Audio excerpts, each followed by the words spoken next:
Today's topic is Ultimate Guide to Keyword Research for Gym Owners. James, what exactly is keyword research? Crack on. In simple layman's terms, it's the terms and words that people use to search for items and products or information or facts and figures. Think about it. We do this every single day. Let's take an example. Right now, England are playing cricket against India. So people will go into Google and they'll ask, what is the score between England and India? That essentially is what we call a long tail keyword. It's a specific question in terms of keywords.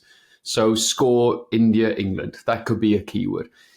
In terms of gym membership, fitness professionals, personal trainers, keywords for this are personal trainer near me, or who's the best personal trainer near me. These type of words, these are keywords. So, or what's the best gym near me, or something like that. Yeah, these are keywords. So it's essentially phrases and information and topics that people are searching for that you can answer questions for to help you get found. That's essentially a very simple way to explain what it is.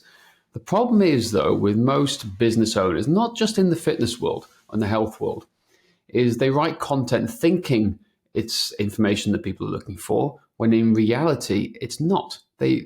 90% plus of all pages in Google don't get found organically. Why? Because it's not content that people are searching for, or it's not been optimized for it. It's crazy, right? So you've got to create content that people are looking for, and it comes down to making sure you write content under keyword and do your keyword research to help make sure it is content that people are actively looking for. Or if they are actively looking for it, you're not trying to write content that's been written a million times already and you're just repeating yourself, because you've got to create new, fresh content if that's the case. So you've got to earn the right to rank your stuff higher accordingly. So you've got to choose keywords that there isn't much competition to rank higher, and then you can target stuff that's maybe a more competitive level. Let's take intermittent fasting as a good example, because we talked about this with Sam Attad recently. So that's a topic that's been written about millions of times. I think 72 million times to be precise, according to Google. So you want to choose topics that are not so highly ranked and topics around this thing to get found. So keywords are stuff that people are searching for in Google, but also TikTok, Instagram, and Facebook sometimes too, because people search and use them as keywords and search engines now too. So how do we know, or how do we find out what people are searching for then? Good question. Very simply, this one costs nothing. Go into Google, type in personal trainer Cardiff, personal trainer London, and see what questions that Google have in the drop-down menu below to show relevant content that people are actually searching for. That's a very simple one. So Google was trying to be helpful for you guys, trying to help you, encourage you to answer questions you may have or may not have thought about. So that's a very good, simple way to find questions that people are asking around certain topics. So, for example, rowing times, 2,000 meter rowing time, right? If you go into that, you'll probably find our blog article, which is quite high too. But below that, you'll see all the questions people have related to a 2,000 meter row. That's a very simple question. Now, if you want to pay for stuff and use fancy tools, Answer the Public is a really good one, where it shows questions that people are asking in Google. So you type in 2 words. So let's type in personal trainer. It'll then give you a list of all these questions that people are asking for. And these are questions you should be answering, whether it be on Google in terms of like your blog posts, or whether it's on social media. You should be answering these questions because people are searching for these things. So that's a very simple and more advanced way.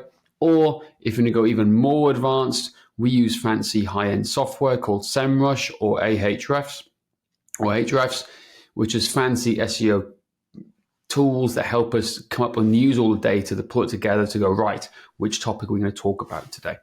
So that's the sort of things we're looking at in terms of that. So keyword research can be done for free and it's highly applicable. Well, we use that too. We use the free Google method too.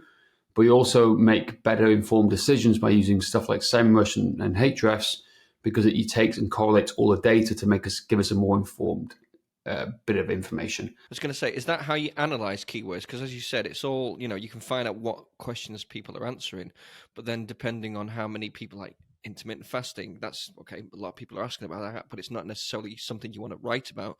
So not only have you got to find out what people are asking, you then got to choose what's the best stuff to write about and how to use your keywords, right? Yeah, so I think let's stick with intermittent fasting. That's a really good one.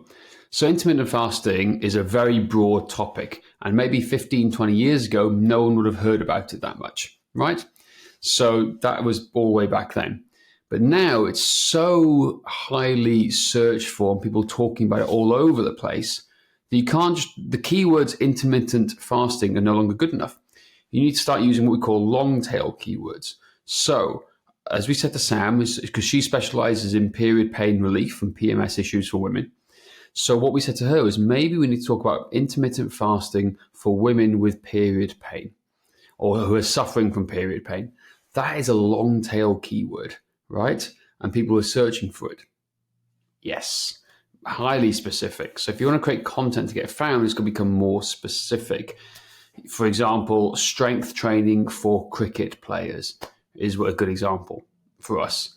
How to get stronger to hit the ball harder in cricket. That's another long tail keyword section we're looking for.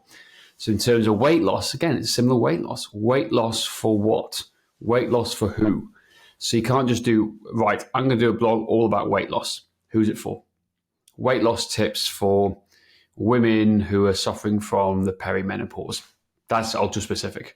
I don't know where it came from, but it's just a topic that came off the top of my head right then. But the point is, that is exactly, maybe, yeah. So that is stuff that we're focusing on here and thinking about because it's ultra specific, ultra niched. And that's what we're going to do keyword research because we're going to find stuff that people are looking for and we're going to see if people are actually looking for it in the first place because no one talks about that keyword research volume. So again, in terms of to know whether people are looking for it, are we looking at, would Answer the Public tell you that, or is that more in detail like SEMrush, Ahrefs? Yeah, Answer the Public is useful. It helps you. But again, keep it simple, stupid. Let's think of, okay, personal trainers, it's mostly weight loss or strength training. So type in strength training and see what Answer the Public comes up with. Type in weight loss, see what it comes up with. Type in weight loss for women if you want to be more, again, slightly more specific in Answer the Public, and they'll give you some more ideas. So they're good ways to think about it. And then in terms of like health professionals, again, let's talk about pain management, shoulder pain, back pain. Those are keywords, right? Back pain for cricketers, back pain management for cricket, whatever it is, they're more specific and ultra niche. So those are the keywords, stuff that people are actually looking for or asking questions. But a lot of the time, people are asking you these questions in your facility or when you're working with them. So think about the questions they always ask. So it could be, hey, James, what's the best diet for this? Okay, keyword, best diet is one example, right? So best diet for women over 50 who are suffering from the perimenopause, whatever it was, right? You know, that becomes ultra niched and ultra searchable. Yeah, fantastic. Cool. Quickly then, James, before we wrap up, what are the key points when it comes to keyword research for gym owners? Keep it simple, stupid. It's not what you think it is, it's what they're actually looking for. So in an ideal world, you'll have had Google Search Console set up. Google Search Console will tell you what people are searching for, the terms they're searching for to help you find their website. So if I know, for example, the most searched term to find people on Strength Matters is aerobic threshold. Our blog post on what is the aerobic threshold is our most searched thing ever. Why did I write that post? Because I wrote a book about cardio and conditioning called Maximum Aerobic Power. That helps us sell more books through that. Simple as that, right? That's why we do it. That's why I did it. So I wrote that blog post because it was linked to the book that I wrote to help sell it. Think about in terms of you guys. What are you trying to sell? Let's just say gym owners. You're trying to sell gym membership. What blog posts can be useful to help people find you that leads to people buying your gym membership? So keep it simple, stupid. Don't write high advanced stuff. They don't need that stuff. It's more information based to lead to conversions and sales. Fantastic. Thank you so much, James. That is it for today. Please don't forget to rate, review, and subscribe. And if you want help getting more clients or patients, then book in for your free 15-minute strategy call with us by going to strengthmanners.com/strategy. And before we end, did we forget Andrew in this episode?